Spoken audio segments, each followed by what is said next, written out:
Hello, I'm Darius Jones. I'm artist in residence for the Mata Festival 2022. Um, I had the privilege of curating this year's festival and working with Mata. I'm a saxophonist and composer in New York City, and each of these composers today we'll be talking with are composers that are featuring pieces on the festival this year.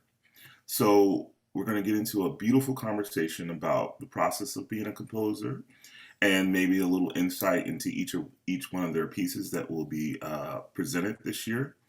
And so I'm excited for this conversation. I'm excited that they're here, and I'm excited that we have this opportunity to speak. Okay, so let's start with introductions. Um, Vicente? Yeah, I'll go.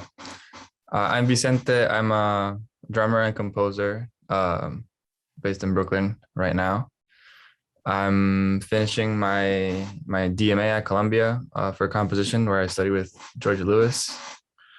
And I'm really excited to be a part of this festival. I'll be working with Jake Campbell on a cello piece. Great. Hi, I'm John. I'm a British composer working currently in Buffalo, New York. I'm just finishing my PhD with David Felder, and I've written a percussion and trombone piece for this festival. Hello everyone, hi Darius. I'm Francisco del Pino. I am a guitarist and composer from Buenos Aires, Argentina, and currently calling from Princeton, New Jersey. I'm Christian Dimpker. I'm based in Berlin, also a composer, and my first string quartet will be featured on the festival. Hello everyone, I'm Nina Fukuoka. I'm in my apartment in New York City. I'm currently doing my DMA at Columbia, same as Vicente. And I'm really excited for the Mata Festival. Hello, my name is Piyawat. I'm originally from Thailand. Currently, I'm at Cornell for my last semester. I'm teaching a course. So I'm very excited to be in the festival. Hi, everybody. I'm Jess Rowland. I'm an artist and composer. I'm in New York City right now. And I'll be presenting a piece for cell phone and piano. Hi, I'm Naftali Schindler. I was born in America. Currently, I live in Israel. Studied at Boston University and at Yale. My piece on the program in this festival will be a piece for horn and harp. So let's start by asking the question that I think everybody wants to know. Why are we trying to be composers? What is the impetus for this? Why do you want to do this? I'm curious. And we don't have to kind of raise our hands. Just get in there. Why composition? Well, for me, I think I would say it starts from a melody that just, is playing inside me. That often is the way that a piece starts. And that's kind of how I became a composer. I had these melodies and I had to figure out how to make them more permanent. They're kind of percolating in there. They're kind of amorphous at first, but once I learned how to write music, so to write it down, so it helped solidify it, which has its good sides of, okay, now it's there, it doesn't go away, and also the bad sides where that's it, that's how it is, and it doesn't change anymore. To me, it started out of a will of understanding how music works, because it's kind of strange, but I wanted to learn theory before I picked up an instrument. so I guess it's, at least in the beginning, it was just a curiosity to understand the nuts and bolts, and it all evolved from there. I think for me, when I started playing music as a kid, I didn't want to play anyone else's music. I wanted to play my own. I like that. I think it's, for me at least, composition is a means of exploring the shape of the world. It's one of many different ways of studying the depth of the world. For me, I started composing, I started playing drums before I started composing for a long time. And then at some point I wanted notes. Yeah. You wanted notes? I wanted notes, yeah. Yeah. And like I could get other people to play their notes, but what if I wanted to play my notes? Nice. They don't want to have to learn an instrument. Another one. Yeah. What was that, Jess? What were you saying? Oh, I said, yeah, I want some notes too. I was just agreeing with that. Oh, for me, it's just, I suppose, a way of slowing down the world a bit. We kind of have this visceral urge to express myself in a almost romantic way, I suppose. And composing is just a way of just making that happen. And by making that happen, you know, everything can just stop for a few minutes or an hour or however long it takes me to do what I'm doing. For me, I'm curious in sound. So like every time when I hear sound from the street or walking outside, there's some elements that I like to play with them. I like to diffuse. I like to, you know, explore more possibilities that what the sound can transform. So yeah, that's just basically. I started learning to play violin when I was a little kid, and I went to music school where everybody was doing music and everybody was kind of learning how to live in the world through music. And I feel like it's something I cannot separate from myself. So yeah, I'm processing a lot of things that are happening around me through music. And I feel like I need to kind of express these emotions and just things and ideas, thoughts that I have through music. Yeah. You know, Nina's piece, I'll have her talk about it, but I find her piece to be so a kindredness with her piece. And because I can't talk about the particular subject matter of her piece, she can only talk about that particular subject matter. And I love how sometimes as composers we can become ambassadors of social issues, because we can only speak from, we ourselves can only speak from that place. Our experience can be shared in such a personal way, and we have the ability to kind of give the world a different perspective on a particular topic. I think also one thing that's really important is our perception of sound. I think as composers, you know, especially now, we have this ability to allow the world to hear what we hear, you know? And one of the reasons with new music and why I'm curious about this particular space is because I think maximum creativity is necessary in art forms dealing with sound. I think sometimes we get into a place where we think genre specific and we don't cross-pollinate enough. And as composers, I don't think most composers are thinking like that. I think there are some, obviously. But I think we all listen to different types of music. We all listen to different types of sound. Just hearing so far where you all come from, you're all different people, have different experiences. You live in the world as different beings, you know, and your perspective is important. So when I was listening to all of your pieces, I will say this now, that all of your pieces touched me in some way, excited me. I'm just as excited to see them performed as maybe you are and maybe the audience as well. So I would love to talk about the particular pieces that you've that are being presented here. So we can start with anyone. Well, let's start with Nina, because I kind of mentioned a little bit about her piece. My piece, Sugar, Spice, and All Things Nice, will be performed on May 4th at Roulette. And this is one of my important pieces for sure.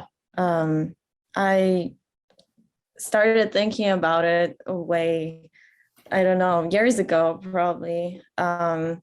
And this piece uses testimonies of my friends, musicians, composers, but also performers, mainly female identifying musicians that are actually, they came up in conversations that I had with my friends.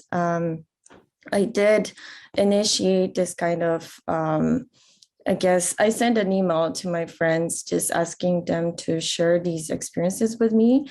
And some of them replied to that either directly or through a Google form that I made, but all of them has to be anonymous. And yeah, a lot of things inspired me to write this, mainly my own experiences and what I heard from my friends. But also I've been reading a lot of feminist literature, and this book by Julia Eckhart from Q2 in Brussels. She is frequently organizing residencies for artists, and they did a kind of a survey. I think they've been collecting the data for a few years, and then they published a book containing all these testimonies from artists.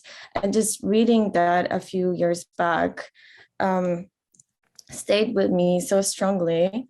And then I remember about this book, and I thought, what if I made a piece that had these kind of testimonies, but actually more intimate in the sense that this would be experiences of my friends, people close to me, who were probably in similar situations as I was as a composer. And if I may, I'm not sure how much time we have, but okay. So I have this one quote that really stayed with me. Well, actually two. I'll read the first one. That's from this book by Julia Eckhart. A lot of the discrimination felt by women is latent or indirect, which often makes it more harmful, as it can be difficult to pinpoint and thus difficult to fight.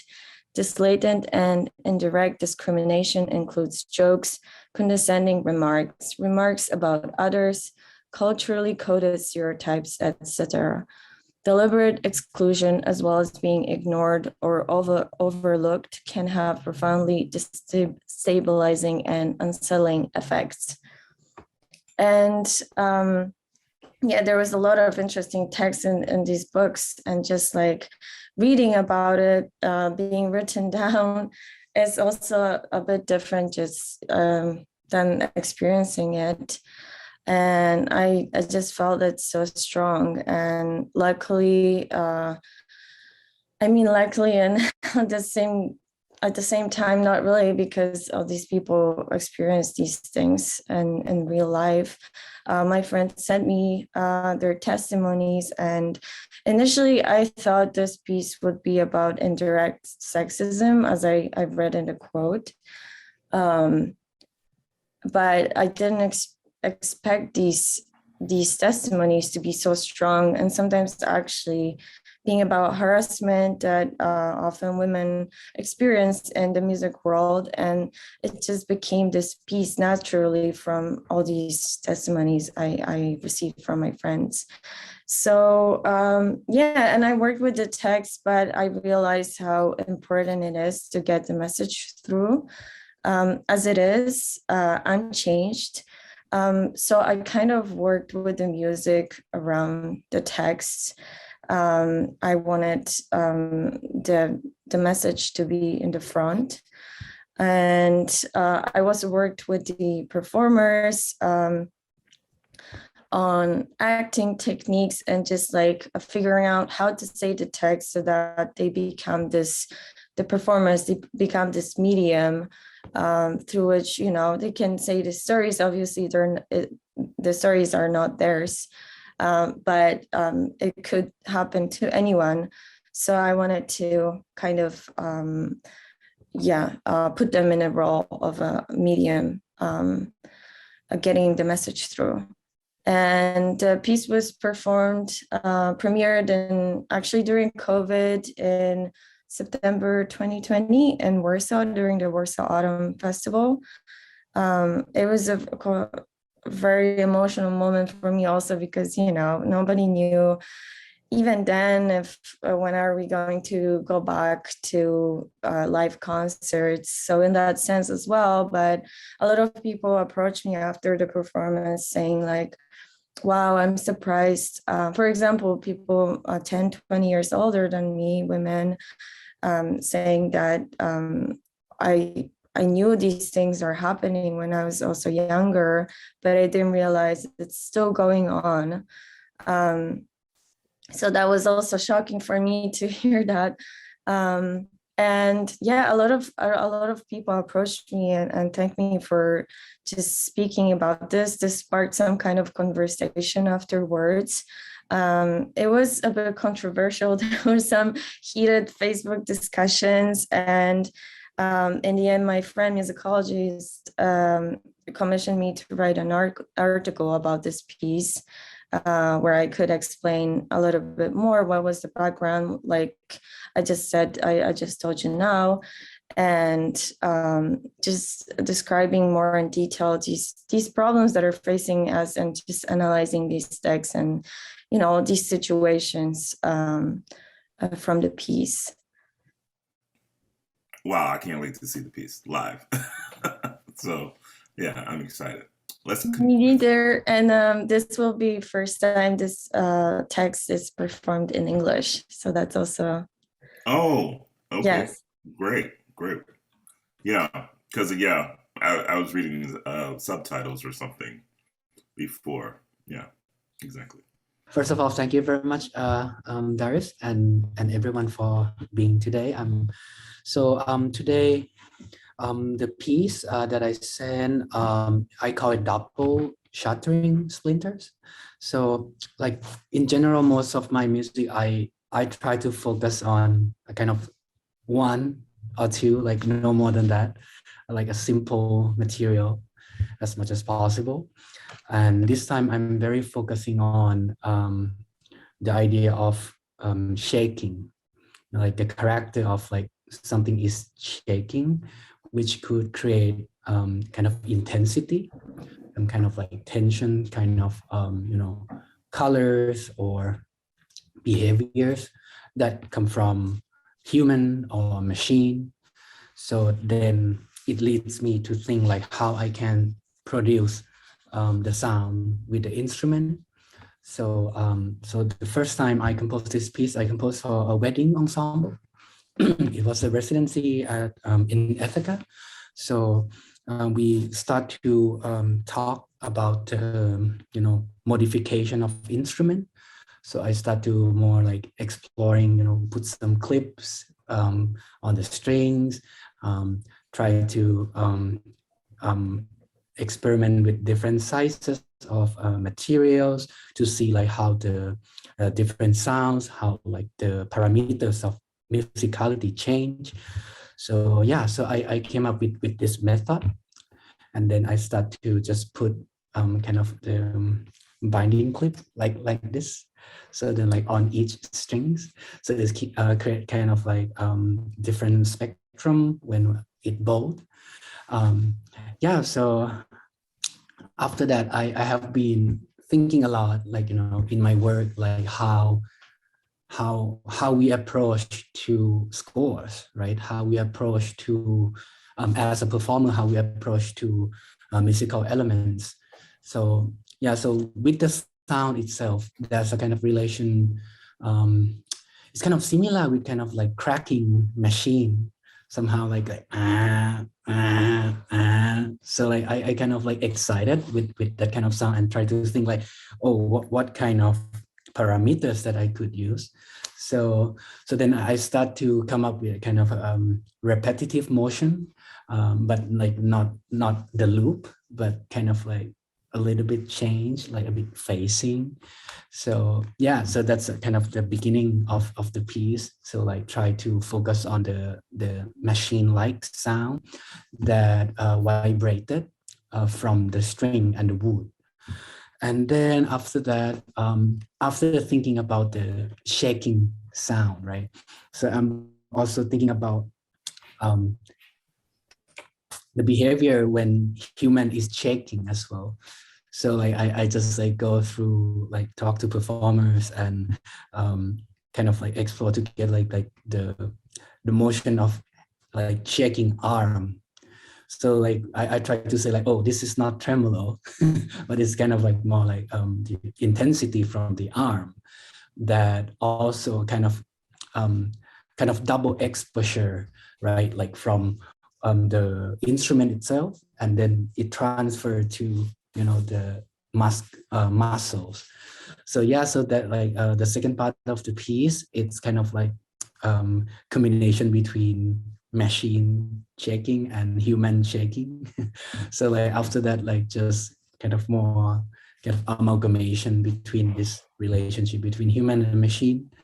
And yeah, so it results into I really excite with, you know, like because like each performer would perform really differently when they choose to, you know, put the clip on like each specific place, because each strings has a different, let's say, nature, like a different physicality.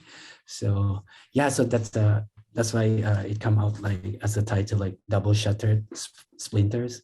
So yeah, that's just like basically my piece. So like if you, Darius, if you have any thoughts, please. I actually love that. I didn't know any of that before, and it gives me such insight into your piece. Like it's like I was like, I like the piece, but I was like, you know, I love spectralism sonically. I'm obsessed with sound, and so it's one of the things that drew me to your piece. And you know, the rhythm and stuff. So the mechanical aspect of it, I can see that in the piece. Everyone should check this piece out. It's going to be on May 6th, and at National Sawdust, this piece will exist. Let's keep going. So what I do in my works is I explore unconventional fields of notation. And in order to be able to do this, I've developed a notation system for extended instrument playing techniques and electroacoustic music.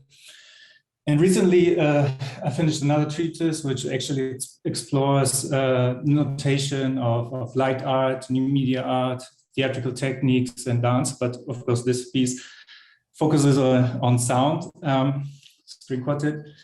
I would say it's like one of my more traditional pieces, as no notated electroacoustics are used, and I've written it in a period of transition. Actually, I started it in a rural residency place of Germany and finished it in a skyscraper in Kowloon in Hong Kong after I'd moved there. And yeah, in this piece, it's kind of like an experiment. That's what you see in the first movement, because I tried to write it completely only in graphics software. This experiment in the end failed, so the second movement is a bit different. And sound-wise, it's an exploration mainly of the percussive techniques of string instruments, grinding noises. Yeah. It's number 11, right? The name of the Yes, I've written it 10 years ago, and it was premiered, I think, 7 years ago in 2015 in Sibiu in Romania. Yes. Yeah. So it's kind of an old piece, yes. Yeah. This piece will be premiered, will be performed on May 6th as well. Just a little bit about all the pieces that will exist on May 6th is none of them have utilized electronics at all. All of their, these are all acoustic pieces. And one of the things that fascinates me about composition is that sort of in-between space where we can kind of almost sound electronic or get into that place where it's like, you know, we're transforming instruments. So all the pieces that evening will kind of give a little bit of a taste of that. Let's go to, speaking of that, let's go to Jess, who is doing the opposite. I don't know. Actually, the way you just described that sounds it sounds familiar to me in my piece. I think a little bit. it's really interesting to think about actually that relationship between the machine and the human, because my piece is for cell phone and piano. So it has that quality of acoustic music as well as a sort of electronic intervention, maybe is the best way to say it. It's almost more like a Fluxus piece than a composition. And how do I describe this? So it's basically a Zoom call, like kind of like we're doing now, except if you imagine you're the pianist and you have your cell phone, you're using that cell phone on the piano. So it's in a way, it's almost more of a visual piece, or it's equally a visual piece as it is a sound piece. It explores the small spaces on the piano. So you have that cell phone with the camera, and if you drop it right on the keys, you can get this interesting visual texture, perhaps, and you can change that texture by pressing the keys on the piano. And so there, what gets developed there is sort of a feedback relationship as that cell phone that you're using it feeds back with the computer that's picking it up. So it's kind of a way of breaking the technology in a way, or trying to get through this rectangle world we're in. There we go, rectangle. And move past it a little bit. Yeah, it's probably easier to see than be explained, but it's really a feedback process that uses the visuals from the camera, and it uses the cell phone as sort of a extended technique, or almost prepared piano in a way. One part of it has the cell phone stuck into the keys, and if you press if you hit the keys, obviously the strings start vibrating, and it kind of has this other quality to it. So it's a combination of a visual piece and a composition, and maybe something akin to a Fluxus intervention. I don't know if that makes any sense. No, it does. Yeah, so music for cell phone and piano. So in a way, you feel like this is like a duet. Yeah, absolutely. Absolutely. It's well, I mean, we're living the duet all the time in our daily lives with our cell phones. So it's exploring that relationship, questioning that relationship between the performer, which we all are, and the cell phone, which modifies our relationship with the world. Yeah. Yeah. I think the piece, one of the reasons why I chose the piece, because one is like, I think it's a great piece for solo piano, and two, I think it to me it asked that question. Like I was like, yeah, what is this relationship between this piece of technology and this piece of technology that existed a long time ago? Yeah, and ourselves as people, Yeah.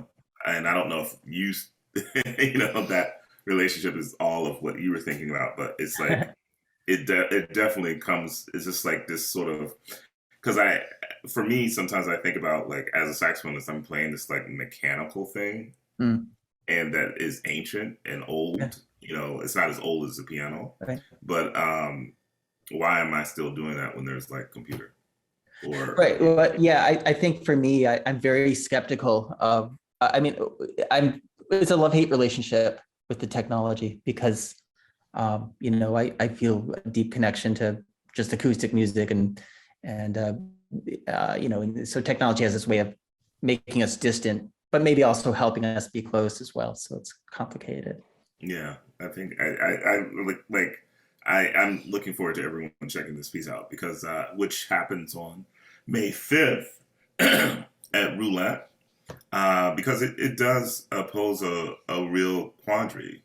I think it really kind of poses a question that we have to all, in the end, ask ourselves. And I love the visual component as well as the sonic component that exists with that particular piece.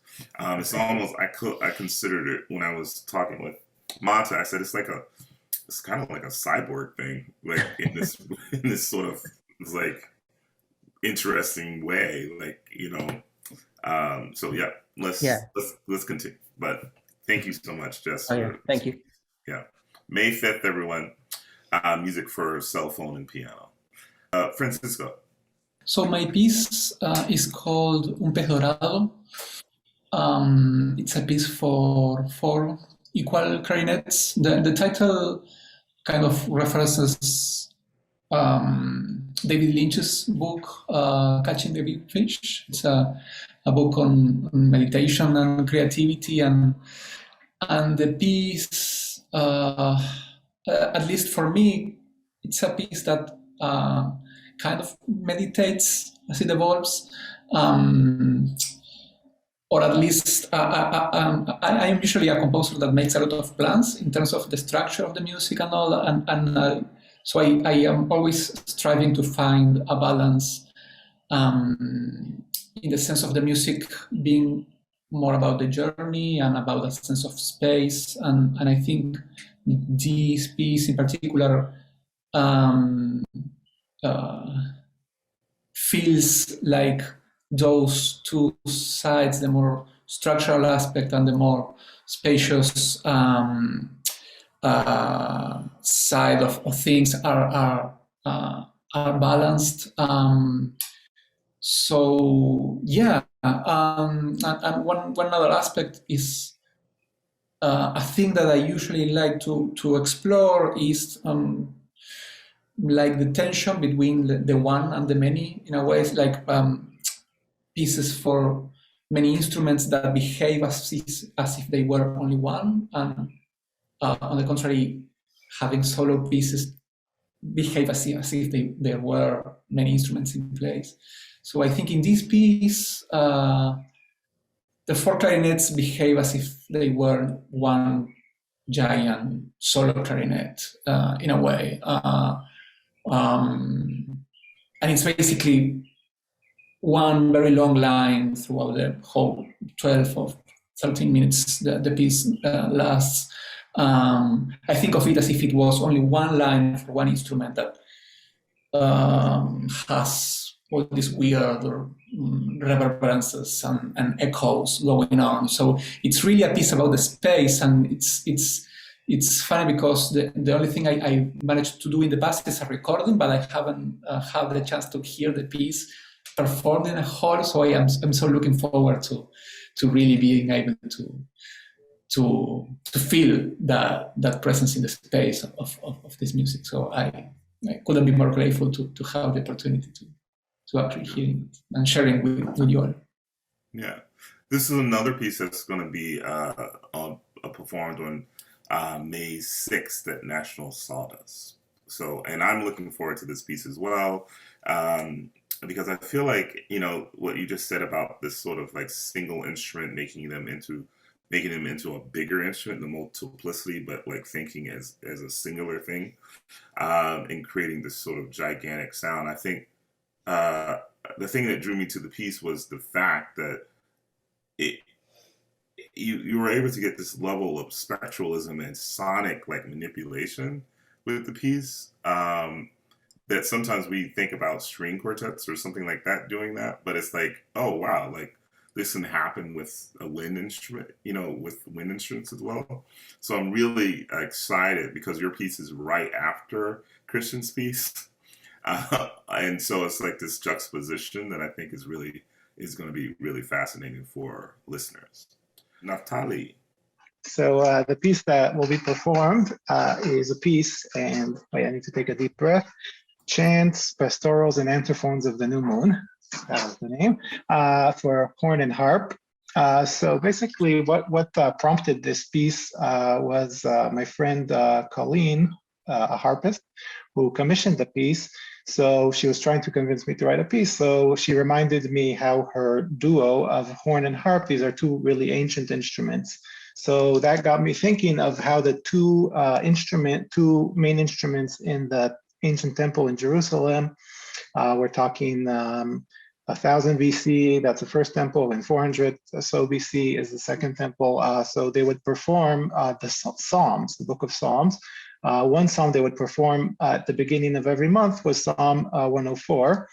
So I went for that psalm, which is a quite long psalm, and that resulted in, I think, the longest piece I wrote. I need to check that out. But I think that's the longest piece I wrote. And got me thinking of all these ancient singing vocal traditions that I've absorbed throughout my life. Interestingly, because this is not a piece for voice, it's for horn and harp, though the harpist has to chant a lot throughout the piece. So I was thinking of all these traditions growing up in Israel. We lived in this town with lots of Yemenite Jews with very interesting vocal traditions. For many years, they've been singing polyphonically. Like you hear them singing, they're singing in the synagogue, and suddenly they break into these harmonies in fourths. And then on top of the fourth, you get another fourth. So you get these harmonies moving in parallel in minor sevenths. Very interesting sound. So that the interval of a fourth figures prominently also in the harmony and also in the melody of this piece. And other vocal traditions that I've been immersed in later in my life, for example, Tuvan music, which I've very much grown to love and learned to perform, which got me into listening more into overtones. In Tuvan music, you have this overtone singing. So I listen more to overtones now. So all that exploration of sound, in addition to what I mentioned earlier, what got me into music was melody. But nowadays I'm listening a lot more to sound and what's happening inside the notes, inside the pitches, and how that can be manipulated. So all these traditions that I've been exposed to throughout my life, they kind of came into me and went out into the piece. So I probably don't want people listening, oh, there's that, there's Tuva, there's Yemen. No, don't do that. Really, it just, that's explaining how I got to what I wrote. So I hope this will be some sort of piece that it really has to be performed live. I think there should be a feel of a ritual going on and participatory, and I hope that the audience will get into it too, along with the performers who will have to be chanting and jumping and creating some very cool sounds, I hope. You know, Naftali, I'm a big ritual person in music. I find ritual to be a fascinating thing to draw from as an inspiration for musical form a lot of times. And one of the things that attracted me to the piece is that process, because I was familiar with the Psalms and whatnot, and this your approach to it. And that relationship of the voice in general in relation to other instruments and overtones and whatnot is something that I explore a lot as a composer and improviser myself. And so I'm really excited to see this piece live. I'm really excited, as you are. And this piece is going to be on May 5th, actually right after Jess's piece. So, you're going to get this sort of ancient to the future, then back to ancient, these relationships. Oh. Let's continue. Vicente. So I actually wrote the piece that's being played on May 5th also. 4J, it was commissioned by the American Composers Orchestra. And when I got the opportunity to write a piece for Jay, I was very excited because we worked together and hung out together. But I am a big fan of his cello playing. He's like an incredible performer. So I really felt like I could write wherever I wanted and it was going to be okay, which is a strange feeling. And so for this piece, I was inspired by the Serbian guslar tradition, which is a tradition of like epic poetry, singing, and declamation that is accompanied by a string instrument. It's not just Serbian. There's been other like Balkan countries too. But it's really beautiful. The content of it is a little problematic. It's very nationalistic and a little violent, but the music itself is quite beautiful. And it's very heavily ornamented. It's played with like very long regular bows, but all the rhythmic activity is created by ornaments, which is kind of reminiscent of some like bagpipe musical traditions, where you have like constant sound and you create phrases through ornamentation. So I was interested in exploring that, like trying to keep bow motion relatively regular and create phrases through ornamentation. So that's one aspect of the piece. And then the other aspect is not the Guslar tradition, but other similar traditions are usually played by double stops, like throughout. So I wanted to have this kind of challenge, but also interesting sound of like resonating double stops that are very heavily articulated in the cello. Another challenge that was interesting for me was that the guslar is an instrument that you don't have to press the string to the fingerboard for it to sound. You can touch it and the pitch will change. So that means it's much easier it requires much less finger pressure to create a note. So you can play much faster without any effort. Obviously the cello does not work like that. So that was a challenge too, trying to figure out like what is an effective way of creating this kind of sound world in this different instrument. And I think that's what something I'm really interested in music in general is finding or creating situations where you find aspects of certain music that are reminiscent of a kind of music or thematize a certain music in a different context. So I think that's what I was trying to do in this piece. Yeah. Oh my God. This piece sounded really hard. Just like, not for Jay. Jay didn't make it sound hard, I thought. No. Just from a technical standpoint, the piece, it didn't sound like he was struggling at all. It was extremely impressive.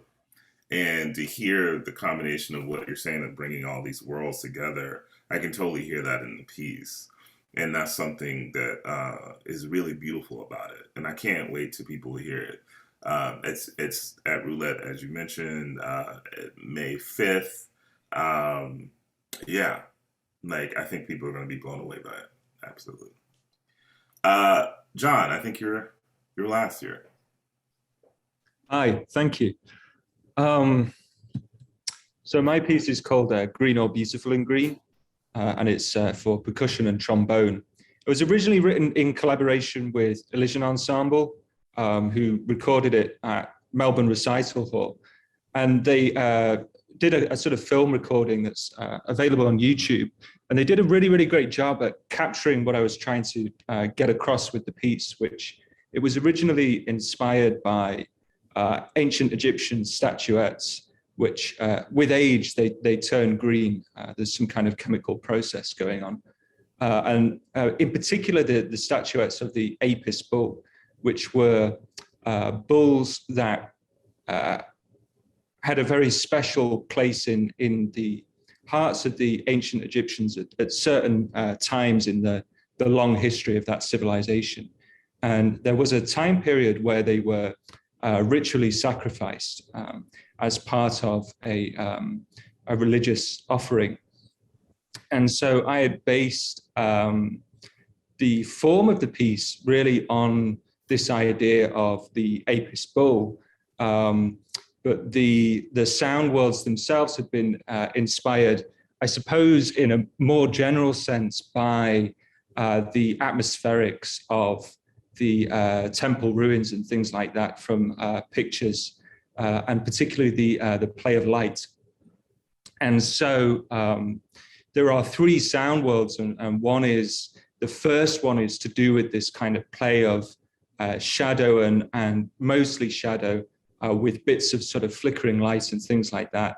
And then the middle is this really, really frenetic, almost animalistic depiction of the Apis bull, really. And one of the things about the Apis bull, while I was doing research on it, is that where we know them to have been sacrificed at Saqqara, there are some huge sarcophagi where they were probably at one point put, and there are scratches on the inside of these sarcophagi. So they had probably been put in there while they were still alive, or perhaps they had come awake again, or we don't really know. You can only speculate on these things. But I'd had this idea then of the trombone becoming almost like a trapped and desperate animal, and just getting that kind of physical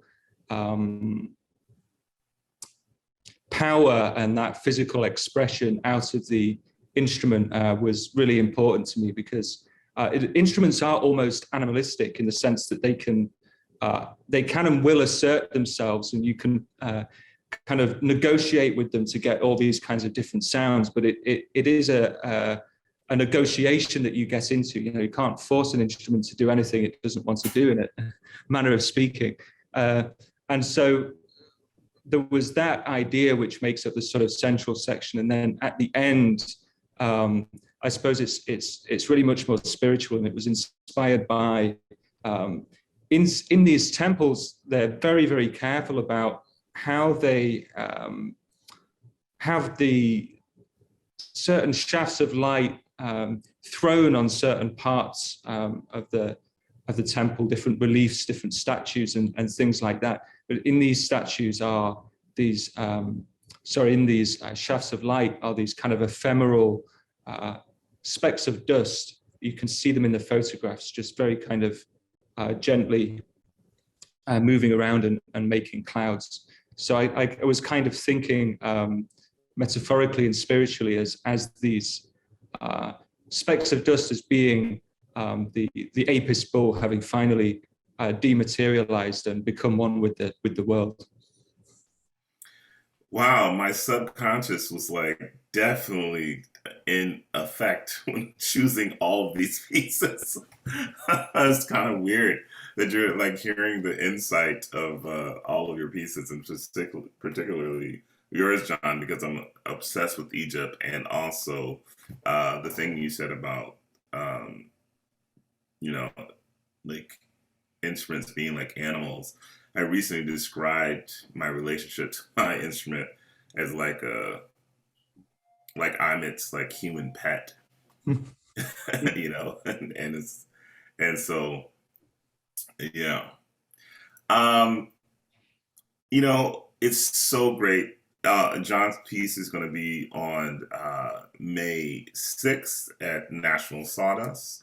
You can hear that piece, and so I'm excited about that. I hope you are too, all of you who are listening. I would like to end things with just kind of getting your insight on what you're excited about. I mean, regarding the festival, besides the presentation of your own pieces, I don't know what your relationship is to Mata. I mean, obviously you knew something about it because you put your pieces in. But what are you excited about? Like, I hope, all of you seem to be close to New York, or except for Christian, or you're not. Berlin. Yeah. But I'm in it seems Israel. like, Israel. Yeah, Naftali is in Israel. So, but some of you who can attend, what are you excited about? I'm attending, so I will come on for the festival, like from Ithaca, 4 hours driving. So like I think I have two excitements. Let's say first, I'm looking forward to work with Josh Motney and Mary Roberts once again, like to see the progress, the development of the piece, to sharing the moment together after Corona situation. And also, this is my first time in Mata Festival, so I really looking forward to see people in real life finally, and to share more thoughts and hang out. So yeah, I'm very excited. Thank you. Anyone else? I would just second that excitement about actually being able to share music and experience and creativity and energy with everybody. I miss that so much. And so I'm just really excited to meet people and have a chance to connect. That more than anything else is really exciting. And it is also my first opportunity to present at MATA. I'm really thrilled about that as well. I just wanted to third that sentiment and say it would be really nice to share in something communally and ritually again after all this time, especially in a city like New York, which is buzzing with this wonderful energy. I really can't wait for that.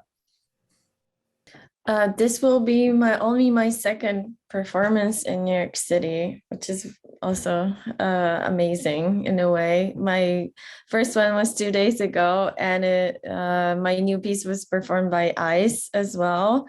So that's great knowing that we will be able to work with these amazing musicians. They're just great.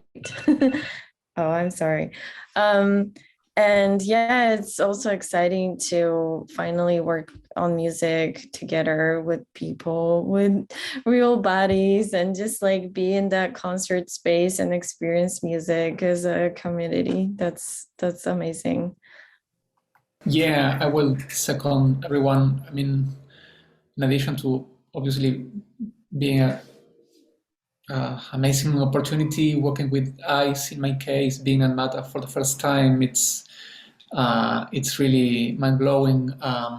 But I would also add that I am really enjoying the diversity of the program. I mean, going through the whole schedule, I was really surprised about how diverse it was in terms of, and now hearing the background of some of the pieces, how it's such a diverse array of backgrounds and histories and approaches to the music composition that feels really exciting. So being able to be a part of that conversation, it's really beautiful. I'd like to second that. I really think Darius, you did a great job of really bringing in a great diversity of voices, different approaches. It's just in this conversation here, we heard such different and very, very interesting approaches to composing. I'm really looking forward to hearing all of them. I don't know. That's me. I want to hear a lot of different things. I love process, and I feel like Mata really encouraged that and supported that. And I think, it's funny, if we step out of the European tradition and really start to look at the broader scope of music, but also the creation of music, we actually have a fuller picture and can embrace a lot of different perspectives, because human beings, many cultures have been composing music since the beginning, and we can't continue this sort of like narrow lens around composition and around the creation of music. Like this sort of supremacy type perspective on who creates music. It's almost like for so long it seemed like it was only from a few different spaces, like Germany, Italy, France, blah, blah, blah, I can go on. But, the reality is, people from all over this globe have, specifically in indigenous cultures, have been composing music, and hearing about all of your perspectives, it makes me think about that. And I'm a big listener to the Pygmy tribes and stuff like that, and the music that they create, and just like how they're creating those musics, the elements that they use in those musics, the instruments that exist, their vocal techniques, the scale system, all of it. It's just as valid and just as important. And one of the things that we're going to do on the festival is kind of like heighten the experience that you walk into, so that we get that diversity for every single night. So diversity on diversity on diversity. And also, experiment with the idea of the presentation of a concert. What is that? I'm so looking forward to the ability to hang out and meet all of you, some of you in person, um, shake your hands or give you a hug, be humans, and to have your pieces being presented and shared with others. So, we got to wrap things up here. I'm going to call the moderator back in here. Thank all of you. Thank you for sharing your work with us and with me. And I mean, really, sincerely, I'm so looking forward to hearing all of your pieces and to meet some of you. And so, yeah, I think all of your pieces are deeply precious.